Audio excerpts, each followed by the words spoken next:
Hey guys, I'm going to show you how to fix CPU usage problem on your Windows 11 system.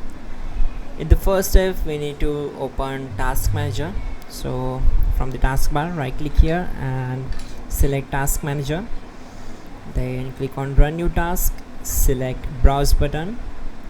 Now we need to open C drive. Then open Windows folder and then find out System32 and just double click on it to open it. Now find out cmd.exe file, simply select it and click on open. Now check this box and click on OK. Now on this command prompt window we need to execute the command and type in gp update and hit enter. This will take some time to complete the process, so wait for it. Then we need to just type exit to close the command prompt window. Then go to search bar and type in cmd, or you can type command prompt. Then right click on it and select run as administrator, select S.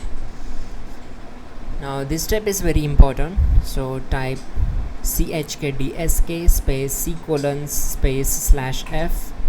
Then we need to type y, select and hit enter. Now we need to restart our system. Before restart the system, we need to execute the last step or a method to fix this issue. So simply press Windows key plus R key together to open run. You can also search from search bar run, then type msconfig and then click on OK. Now go to services tab, then check this box and then click on disable all. Then click on apply and then OK. Now from here we can just restart our system. Simply click on restart. It will automatically restart our system and it will fix the issue. That's it guys, your problem is solved.